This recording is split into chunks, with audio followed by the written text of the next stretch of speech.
지난주 여러분에게 이야기한 대로 오늘은 주생활 문화와 주거 공간 활용 단원을 정리하는 시간을 가질 겁니다. 바로 시작합시다. 교과서는 70페이지입니다.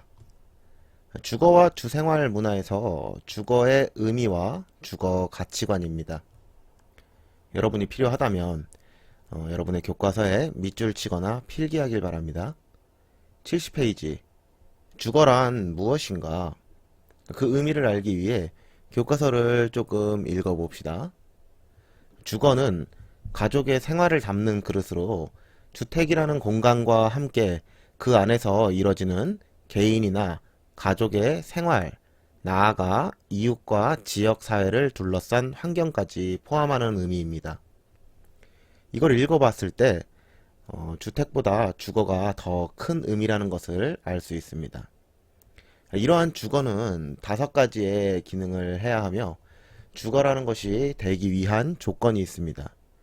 이거는 교과서 하단에 쉽게 써 있습니다. 네, 이것은 반드시 놓치지 말고 읽어보길 바랍니다. 단어 같은 것들이 딱히 어려운 것들이 없어서 이 부분은 읽어보라고 반드시 읽어보라고 이야기하고 넘어가겠습니다. 다음 71페이지 주거 관련 통계에 나오는 부분에서 선생님이 이전에 수업할 때 교과서 제일 밑에 있는 최저 주거 기준과 주택의 종류에 대해 설명한 적이 있습니다. 이 주택의 종류와 최저 주거 기준에 대해 기억이 가물가물할 것 같은데 그 전에 했던 설명 다시 들어봅시다. 10분을 조금 넘어갑니다. 자, 어쨌든 그 당시 설명을 다시 한번 들어보고 옵시다.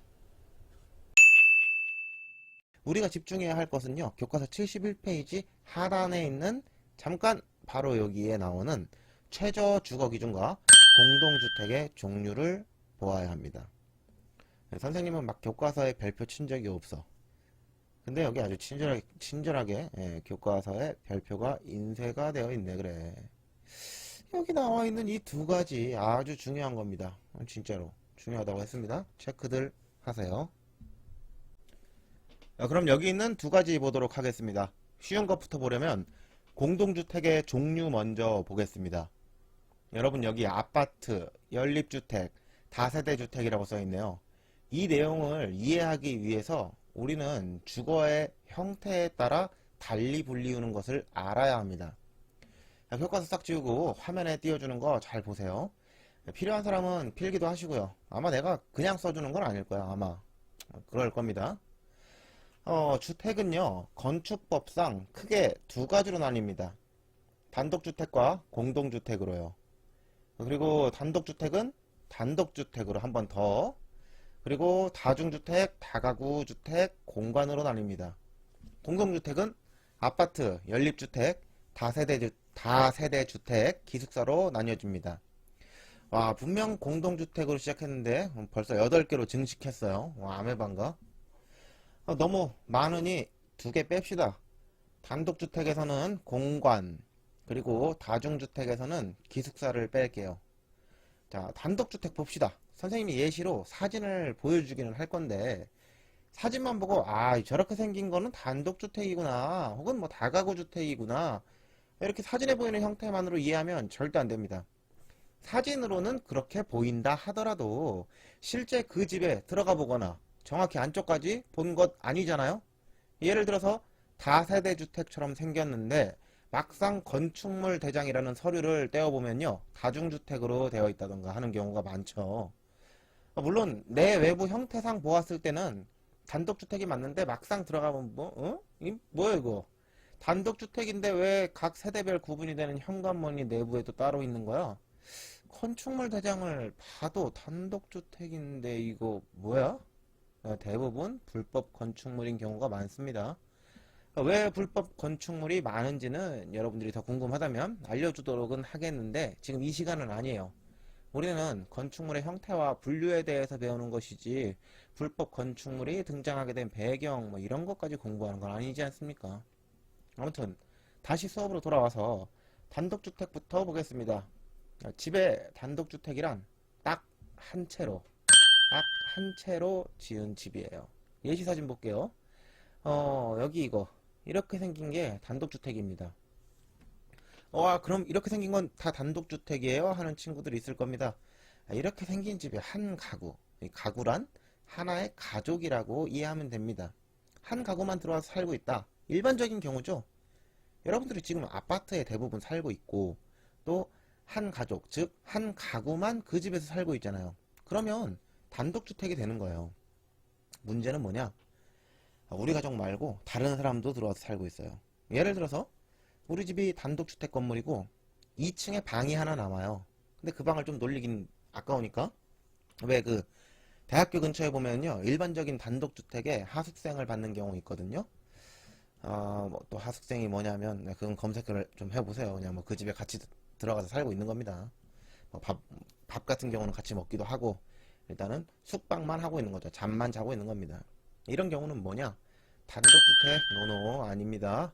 큰 틀에서는 단독주택에 들어간다 하더라도요 다가구 주택이 되는 겁니다. 이런 부분 때문에 아까 선생님이 사진으로는 모든 거를 알 수 없다라고 이야기한 거예요. 아무튼 확실한 개념인 단독주택을 다시 이야기해주면 이렇게 생긴 집에다가 한 가구만 사는 것입니다. 거기다가 다중주택이나 다가구주택이 되려면 이 건물에 사는 사람이 있어야겠죠. 같이 사는 사람이 있다. 당연히 건물의 주인, 명의는 한 사람이에요. 거기까지는 갔고 3개층 이하이면서 즉 3개층까지 지을 수 있다는 거죠. 연면적이 100평 이하다. 그러면 다중주택이고 100평은 넘는데 200평이 안 된다. 그러면 다가구주택이 되는 거예요. 연면적이 뭐냐면 바닥의 면적을 합친 거예요. 그러니까 여러분들이 100평 되는 땅에 50평의 집을 지었어요. 그럼 그건 연면적이 50평이에요. 1층이 50평이고 1층 집이 아니라 2층 집을 지었다. 근데 2층도 50평이다. 그러면 연면적이 100평이 되는 거예요. 이건 좀 쉽게 이해되죠? 아니 그럼 다세대 주택은 또 뭐야 이건 도대체. 자, 이건 단독주택이 아니고 공동주택에 해당하는 겁니다. 방금 말했던 연면적이 200평보다는 작지만 4층까지 지을 수 있어요. 단독, 다중, 다가구는요 3층이 한계입니다. 물론 1층이 주거 공간이 아니고 필로티형 주차 공간만 있다. 그러면 외형상 층수는 4층 혹은 5층이 될 수도 있겠죠. 다음 공동주택 봅시다. 200평 이하도 똑같고 여러 가구 살 수 있고. 자, 다세대 주택은요 다가구 주택이랑 뭐가 다른지 알려줄게요. 다가구 주택은 주택 소유주가 몇 명이었습니까? 단 한 명입니다. 근데 다세대 주택은요 소유주가 한 명 이상일 수 있어요. 뭐 이런 건물 막상 들어가 보면요 현관문이 다 이렇게 생겨서 완전히 독립된 공간이거든요. 근데 이 건물의 201호를 제가 산 겁니다. 이제는 제 집이에요. 이 건물의 일부분인 201호는 제 집입니다. 완전한 소유권을 이전받은 거죠. 오케이? 이런 식으로 소유권을 이전할 수 있는 경우, 이 경우에는 다가구가 아니라 다세대 주택으로 들어갑니다. 그리고 이어서 연립주택, 어디선가 들어봤을 만합니다. 옛날에도 많이 지었고 지금은 잘 많이 안 짓긴 하는데 이거는요 4층 이하의 공동주택은 맞아요. 근데 연면적이 200평을 넘어서는 초과하는 것을 말합니다. 연면적이 기준이 되는 거죠. 내용 좀 많죠. 그래도 알아야 하는 내용이고 또 중요한 내용이니까요. 알아둡시다. 드디어 교과서 구석탱이에 있는 거 쬐끄만 거 해치웠나? 해치웠나? 야 이 새끼 그 말하면 다시 살아나는 거 몰라? 하나 더 남았네요. 바로 이 최저주거 기준 하나 더 있는데, 자, 바로 이 최저주거 기준 도대체 이건 또 뭐야? 자, 최저주거 기준의 사전적인 내용을 보는 게 빠를 겁니다. 최저주거 기준이란 국민이 쾌적하고 살기 좋은 생활을 영위하는데 필요한 최소의 주거 면적입니다. 용도별로 방의 개수, 시설도 정해져 있어요. 예를 들어서 보면 여러분이 부모님과 동생이나 형, 누나, 오빠가 있어요. 그럼 몇 명이죠? 부모님 2분에다가 나 하면 3명이고 형, 누나, 오빠 뭐 1명만 있다 해도 4명이죠. 4명이 살아야 되는데 방은 2개에 4명이 살아야 된대요. 아니 뭐 부모님은 뭐 안방에서 주무신다고 해가지고 뭐 모르겠고, 그러면 내가 형이나 동생이랑 같이 살아야 하는 거 아닙니까? 이건 너무한 거 아니냐고? 아, 이거 전 못 살죠. 여러분도 살 수 있을까요? 아, 전 힘들 것 같아요. 여러분 만약 살 수 있다면 잘 지내길 바랄게요. 바로 이 표 보면서 수업합시다. 표를 보기 전에 이해해야 하는 것이 있어요. 실 혹은 방 구성에 보면은 알파벳으로 D 그리고 K 있죠. 이게 뭐냐면 D는 다이닝, K는 키친입니다. 한국어로 바꿔주면 다이닝은 식사실, K는 부엌입니다. 그리고 여긴 나와 있지 않지만 L도 있어요. L, 알파벳 L. L은 뭐냐면 리빙룸, 즉 거실을 의미합니다. 아니 식사실이랑 부엌만 있고 거실은 왜 없냐 하는 사람이 있는데 그거는 그런 집은 없잖아. 다시 표를 보면서 가구 원수 1인, 즉 표준 가구 구성으로는 1인 가구죠. 자, 1인 가구는 무엇이 최소한으로 보장되어야 하는가? 총 주거 면적이 14제곱미터 이상 되어야 한다는 겁니다. 거기에 K는 뭐라고 했습니까? 부엌이죠. 그러니까 즉 총 14제곱미터의 주거 면적은 되어야 하고 그 면적 안에 부엌이 포함되어야 있어 하는 것이 가장 최소한으로 국민이 쾌적하게 살 수 있는 주거 면적이라는 겁니다. 아니 쌤, 화장실은 없어요? 화장실이 없으면 뭐 부엌에다가 볼일을 봐야 되나? 자, 여러분 주거 공간으로서 꼭 갖춰야 하는, 그러니까 최소 주거 기준 이전에 꼭 갖춰져야 하는 설비에 무엇이 있냐면 상수도 또는 수질이 양호한 지하수 이용 시설, 그러니까 수도죠, 수도. 거기다가 전용 수세식 화장실, 그리고 목욕 시설은 필수 설비로서 기본 옵션이 됩니다. 그러니까 여기 나와 있는 최저 주거 기준에는요, 기본적으로 화장실은 다 들어가 있다는 거죠. 생각을 해보세요. 14제곱미터면요, 평수로 바꿔보면 약 4평이에요. 요즘은 평이라는 단어를 잘 안 쓰긴 합니다만 이해를 돕기 위해서 그냥 설명을 해줄게요. 1평은 3.3제곱미터거든요.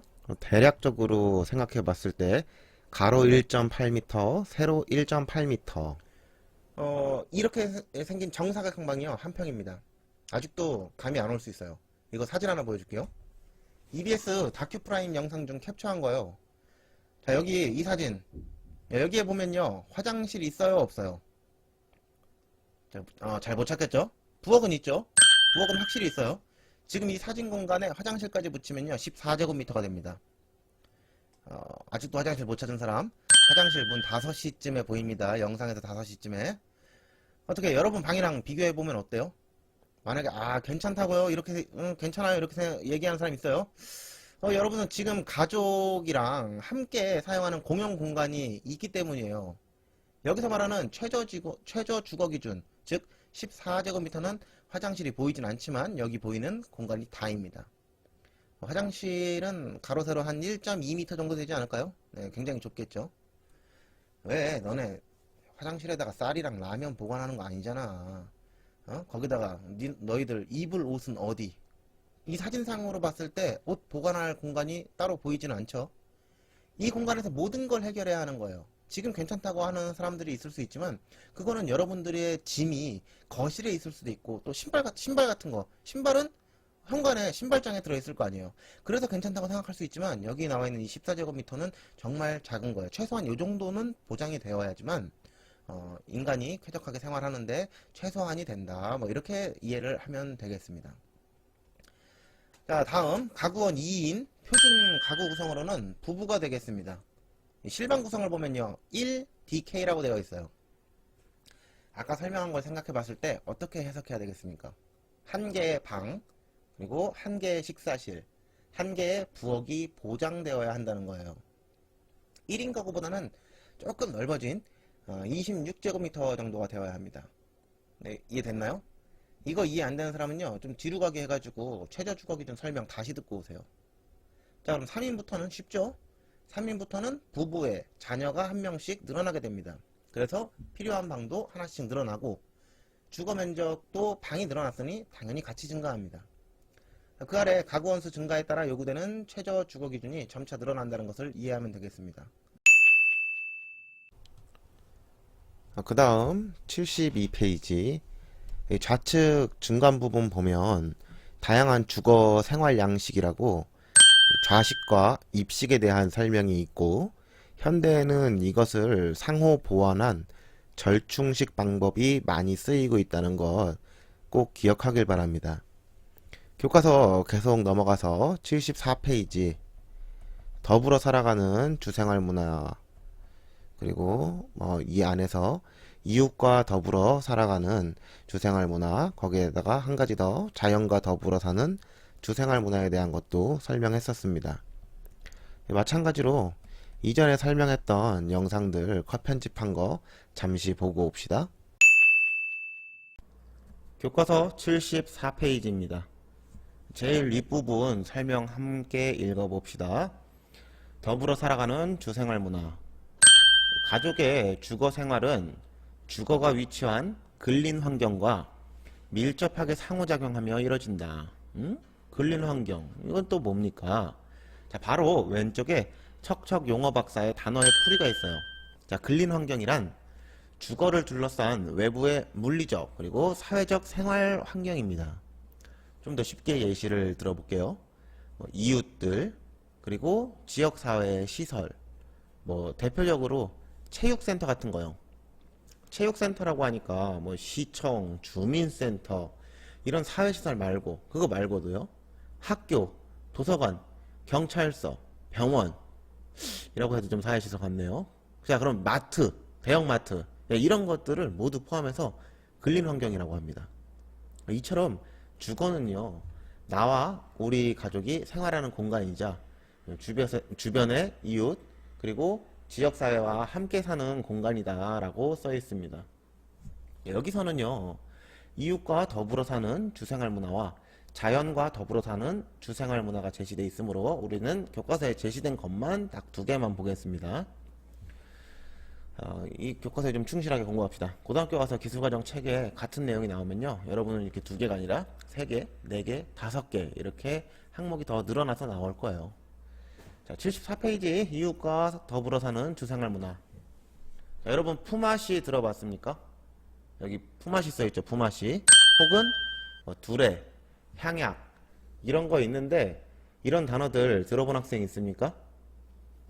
보통은요 역사 시간에 많이 들어보게 될 건데요, 안 들어봤을 것 같기도 하니까 제가 아주 그냥 간단하게 설명해 볼게요. 여러분이 농사를 짓는 사람이라 생각해 봅시다. 농사 지으려면 아주 고생이 많다고 해요. 선생님은 농사 지어봤자 콩이나 심고 그런 거밖에 안 해봐서 잘 모르겠어요. 깻잎이나 심고 상추나 심고. 근데 일반적으로 농사하면 벼농사 같은 거죠. 이런 거 혼자 지으려면 정말 힘들다고 해요. 왜 그 쌀 밑자가 농부의 땀이 88번 들어가야 된다 그런 내용이 많잖아요. 한번 찾아보세요. 아마 이게 내가 어디선가 들은 것 같아. 쌀 미 그 한자에는요, 이렇게 팔자가 위아래로 있는 거고 요 팔자가 위아래로 있는 뜻이 무엇이냐, 이렇게 벼가 쌀이 나오게 하기 위해서는 농부의 땀이 88번 필요하다 이런 내용을 본 것 같아요. 그건 중요한 거 아니니까 어쨌든 넘어가시고. 네, 고생 많다 어쨌든. 근데 심지어 혼자서 할 수 없는 일도 분명히 있을 거예요. 이런 거요. 이거를 여기다 다 넣어야 돼. 기계로 넣는 것도 대부분 기계로 넣긴 하지만 나머지는 그럼 어떡합니까? 나머지는 시간을 계속 갈아서 넣어야죠. 이거 혼자 할 수 있겠습니까? 못하죠. 그럴 때 어떻게 해야 됩니까? 주변 사람이 도와줘야 되는 거예요. 예를 들어서 옆집 사람이 우리 집에 논일 하는 걸 도와줬어요. 옆집 사람은 뭐 하는 사람이에요? 이런 사람입니까? 외모와 상관없이 옆집 사람도요, 나랑 같은 농사꾼이에요. 그럼 옆집 사람은 내가 힘들어한 농사일을요, 그 사람도 혼자 할 수 있겠습니까? 이분이라면 혼자 할 수 있을 것 같기도 한데 하지만 일반적인 사람이라면 내가 혼자 힘들어한 것을 그 사람 역시도 힘들어 하겠죠. 나도 힘든데 그 사람도 힘들지. 아니 아까는 옆집 사람이 날 도와줬는데 그러면 이번에 여러분은 어떤 행동을 해야 되겠습니까? 나도 옆집 사람 도와줘야죠. 옆집 사람은 나 도와줬는데 나는 옆집 사람 모른 체 한다? 인상 문제 있어? 서로 힘든 일이 있을 때는 돕는 것들, 이런 것들을 품앗이라고 해요. 품앗이의 사전적 설명 보면요, 힘든 일을 서로 거들어주면서 품을 지고 갈고 하는 일이 돼요. 품삯이라는 것도 들어봤어요? 품이란 무엇이냐? 이해를 돕기 위해서 단어를 바꿔주면 일이죠, 일. 품은 일이에요. 삭은요? 동물 말고 보수잖아요, 보수. 완전 쉽게 일당, 일한 돈, 품삯을 합치면 일해준 그 값이 되는 겁니다. 그거를 빚지고 또 갚고 하는 일을 품앗이라고 합니다. 오케이? 자, 이해되었을 것으로 믿습니다. 아무튼 품앗이나 향약 둘에 다 같은 개념이에요. 서로 돕고 사는 거죠. 근데 현재 지금 여러분들 사는 이 현대 사회에서는요, 개인주의가 과거에 비하면 많아졌죠. 뭐 세상이 좀 흉흉하다 뭐 그런 얘기도 하지만 여러분 뭐 옆집, 윗집, 아랫집 사는 사람 누군지 알아요? 선생님은 솔직하게 윗집과 옆집까지는 알아요. 근데 아랫집은 몰라. 누군지 모르겠어요. 한 번도 마주친 적이 언젠간 있겠죠. 같은 아파트 살면. 근데 뭐 바쁘다 보니까 뭐 그 사람도 바쁠 거예요. 그러니까 뭐 만날 일이 거의 없는 거죠. 자, 어쨌든 이웃과 교류하며 사는 사람이 얼마나 될까? 생각보다 많지 않습니다. 교류가 없다고 볼 수 있어요. 뭐 아까 얘기했던 대로 뭐 사회가 좀 흉흉해져가지고 뭐 이웃에 누가 사는지 뭐 하는 사람인지 그런 거 꼭 알 필요는 없어요. 의무는 아닙니다만 그래도 좋은 게 좋은 거라고. 이웃끼리 얼굴 트고 대화도 종종 하면서 지내면 훨씬 좋습니다. 예를 들어서 여러분 윗집에 누가 사는지 알아요. 여러분 지금 윗집에 누가 사는지 알고 있습니다. 평소에 대화도 많이 하고요. 굉장히 친하게 지내요. 근데 위층에서 막 쾅쾅쾅쾅 뛴다. 아, 화나죠? 아씨. 근데 누가 뛰는 건가? 3살, 4살 애기가 뛰는 거예요. 위층과 친해서 애기가 있다는 것을 알면 뭐 좀 시끄럽긴 하지만 애가 밤새도록 뛰진 않을 거 아니야. 그러니까 그냥 이해하고 지나갈 수 있어요. 근데 이번엔 경우가 달라. 누군지 알지도 못해. 나 윗집 누군지 모릅니다. 시끄러워. 일단 항의하러 올라가고 뭐 그러다가 싸우고 그러는 거 여러분 뉴스 봤다면 알 거예요. 층간소음으로 투닥거리는 거 요즘엔 정말 아주 흔한 일이라는 거예요. 싸우면 안 되겠지만 층간소음이 너무 심하니까 그러겠죠. 아무튼 이웃과 교류가 없다면 서로에 대한 배려가 부족해서 갈등이 일어나기도 한다는 겁니다.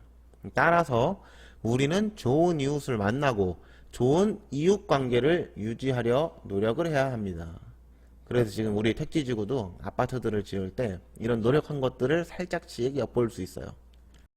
아파트 내에 산책로라든지 놀이터 같은 곳을 만들어서, 즉 공용 공간을 마련해서 활용하는 것이라든지, 즉 이웃과 더불어 사는 주생활 문화를 가지러 노력해야 한다는 내용입니다. 교과서 제일 밑에 있는 그림, 요거는 코하우징이라는 거예요. 코하우징이란 무엇이냐? 설명 같이 볼게요. 야, 개별 가족이 독립된 주거 공간을 가진다. 그러면서 식당은 공용이에요. 공용 식당. 그리고 부엌도 공용이고 세탁실도 공용입니다. 이런 것들을 식당, 부엌, 세탁실 이런 것들을 공용으로 마련해 가지고 공동 생활을 하는 주거 단지인 거예요. 아직 감이 좀 안 올 수 있어요. 한 단계 난이도 낮춰서 설명하자면, 자, 일반적인 집이에요. 여러분들이 그냥 살고 있는 일반적인 집이요. 근데 여러분들 집에요, 세탁기 있죠? 자, 여기는 세탁기가 없다. 개인 세탁기가 없다. 다 공용 세탁기다. 그러니까 내가 평소에는 별일 없을 때는 내 집에서 그냥 지내고 있다가 세탁이라는 걸 할 때는 어디를? 공용 그 공간을 꼭 가야만 하는 거예요. 자, 지금 세탁만 하나 얘기했지만 식당도 부엌도 공용이라는 겁니다. 그러니까 근처에 여러 집들이 동그랗게 모여 살아요. 그 가운데 공용시설들이 몰려 있는 겁니다. 약간 세탁실, 이번에는 뭐 주방, 이런 형태를 띈 거를요 코하우징이라고 해요. 이 코하우징이 장단점이 있어요. 일단은 집에 세탁기를 둘 공간이 없어요. 단점 먼저 얘기하는 겁니다. 세탁기 혹은 뭐 그 가스레인지 뭐 이런 거, 냉장고는 있겠지. 야, 냉장고는 있어야죠. 근데 세탁기라든지 뭐 부엌 같은 공간이 없는 겁니다.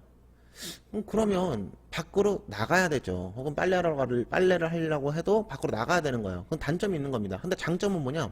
자, 세탁기 둘 공간이 없다고 그랬죠. 그럼 그 세탁기 둘 공간은 무슨 용도로 쓰겠습니까? 여러분이 개인적으로 사용할 뭐 다용도실이라든지 아니면 방으로 확장해서 쓰는 겁니다.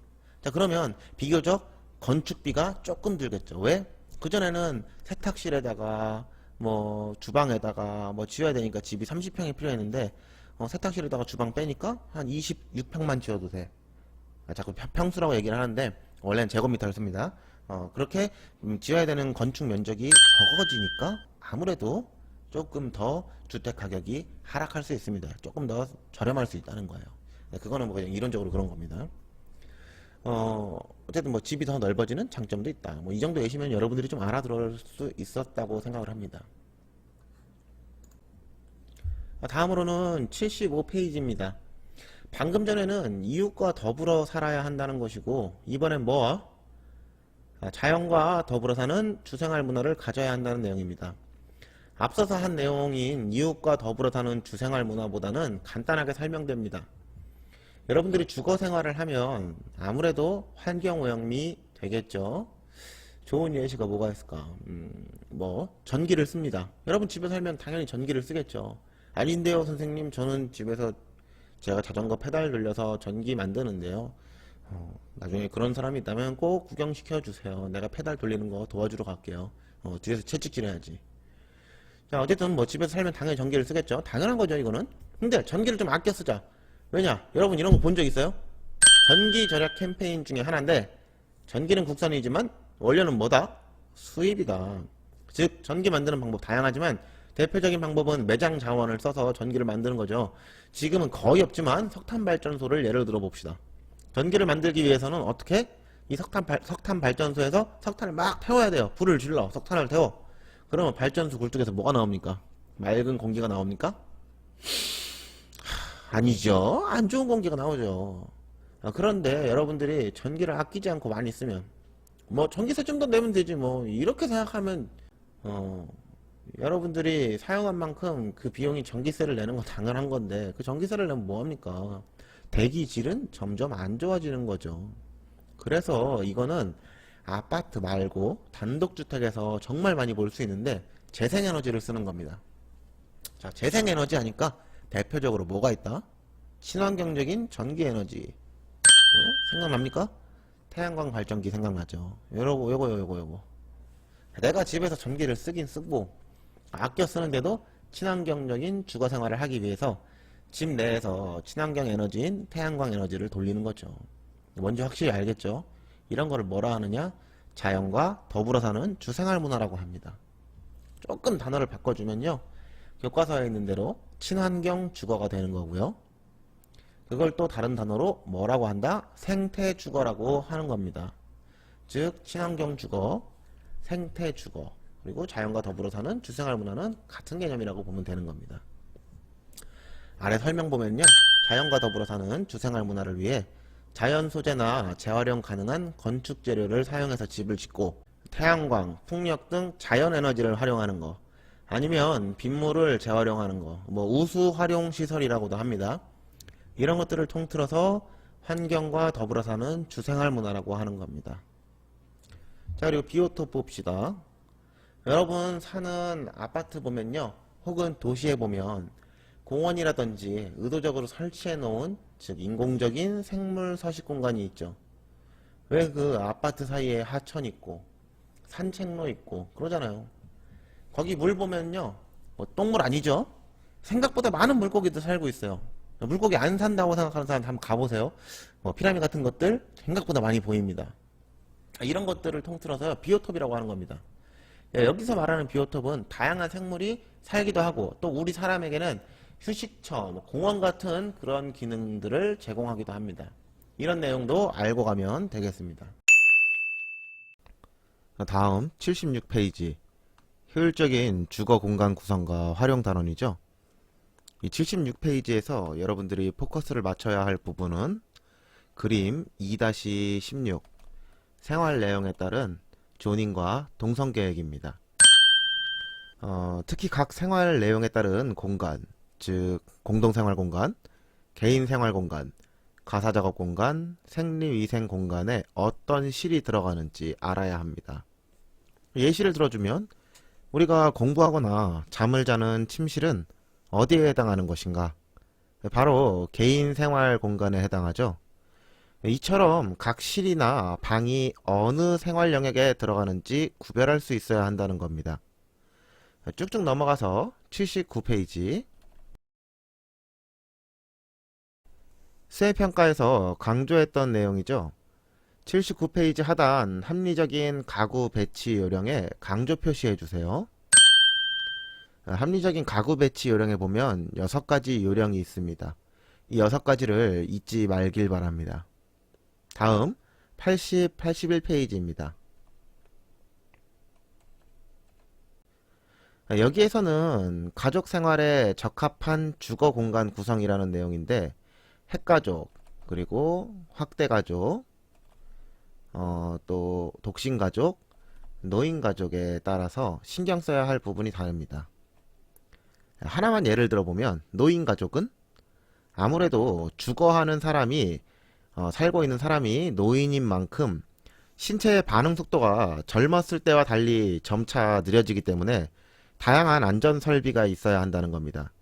그 대표적인 것이 화장실에 안전 손잡이를 설치한다든지 바닥에 미끄럼 방지 처리가 되어 있어야 한다는 부분을 신경 써야 합니다.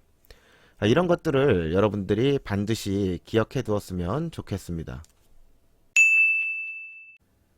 이렇게 단원 정리가 끝나게 되었습니다.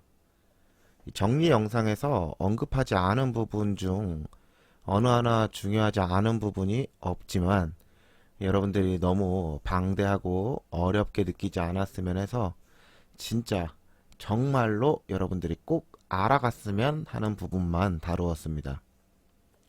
추가로 오늘 단원 정리 수업 영상은 정해진 시간이 지나면 비공개 처리할 겁니다.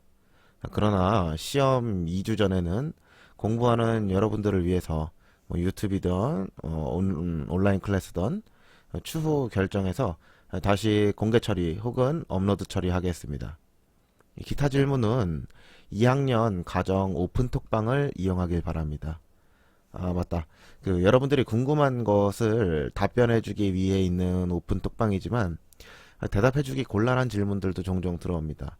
그 질문에 대해서는 노코멘트 하도록 하겠습니다. 어쨌든 이걸로 주생활 영역에 있는 단원 정리 영상을 마치도록 하겠습니다.